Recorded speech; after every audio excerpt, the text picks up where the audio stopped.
સમાચાર પાટણમાંથી સામે આવ્યા છે કે જ્યાં ઠાકોર સમાજના બંધારણ મહાસંમેલન પહેલા નવા નિયમો જાહેર કરવામાં આવ્યા છે। ભાગીને લગ્ન કરનારાઓને હવે સમાજમાં નહીં સ્વીકારવામાં આવે। લગ્ન પ્રસંગમાં ડીજે સનરૂફ ગાડી ઉપર પણ પ્રતિબંધ મૂકવામાં આવ્યો છે। 4 જાન્યુઆરીએ મળનારા મહાસંમેલન પહેલા 16 નિયમ જાહેર કરવામાં આવ્યા છે। પાટણમાં યોજાયેલી બેઠકમાં સાંસદ જ્ઞાનીબેને નવા સામાજિક બંધારણનું વાંચન કર્યું હતું। તો આ નવા બંધારણના અમલીકરણ માટે ઉપસ્થિત આગેવાનોએ લીધા હતા શપથ। સામાજિક એકતા માટે એક સમાજ એક રિવાજનું સૂત્ર પણ અપનાવાયું છે। ઠાકોર સમાજના કેટલાક કુરિવાજોને દૂર કરવા મહત્વના નિર્ણયો લેવાયા।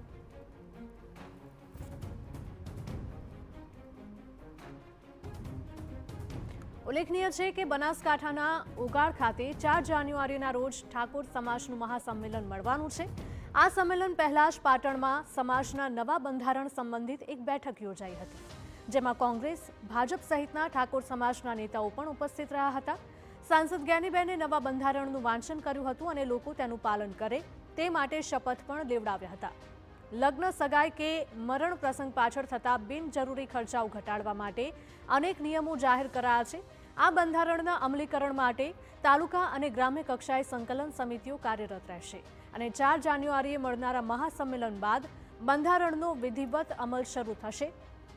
બનાસકાંઠા, વાવ, થરાદ અને પાટણ જિલ્લાના કુલ 27 તાલુકા માટે આ બંધારણ તૈયાર કરવામાં આવ્યું છે। ગરીબ વર્ગ હોય, મધ્યમ વર્ગ હોય કે પછી સુખી સમાજ હોય, તમામમાં સમરસતા આવે તે માટે આ નિયમ ઘડાયાનું સાંસદ જ્ઞાનીબેન ઠાકોરે જણાવ્યું હતું। એટલું જ નહીં, બંધારણનું ઉલ્લંઘન કરનારાઓના પ્રસંગમાં કુટુંબીજનો અને અન્ય સગાવાલાઓએ પણ હાજર નહીં રહેવા માટે કહેવામાં આવ્યું।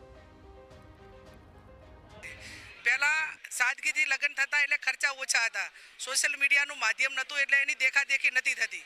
આજે દેખાદેખી થઈ રહી છે ત્યારે ગરીબ વર્ગ હોય, મજૂર વર્ગ હોય અને સુખી સમાજ હોય, આ ત્રણેયની ધરી એક થાય અને એમાં સમરસતા આવે અને એટલા માટે કરીને આ સમાજના બંધારણ માટે બધા ભેગા થવાના છે। આમાં કોઈ પક્ષાપક્ષી કોઈની નથી। તમામ સમાજના જે આગેવાનો છે એ ઠાકોર સમાજના તમામ પક્ષના આગેવાનો એક મંચ ઉપર આવી અને આ સમાજને માર્ગદર્શન આપવાના કે આવવાવાળા સમયમાં 4મી તારીખે આપણે વિશાળ સંખ્યામાં આ બંધારણમાં સહભાગી થઈએ અને આ સહભાગી થઈને આ બંધારણને ફોલો કરીએ અને આવવાવાળા સમયમાં ઠાકોર સમાજ કઈ રીતે સક્ષમ બને, તાકાતવાળો બને, શક્તિવાળો બને અને સમાજની એકતા, સમરસતા જળવે રહે, એના માટેની આ મિટિંગ યોજવામાં આવી હતી અને ખૂબ સારો પ્રતિસાદ મળ્યો છે અને આવવાવાળા સમયમાં સમાજની એકતા બંધાઈ રહેશે।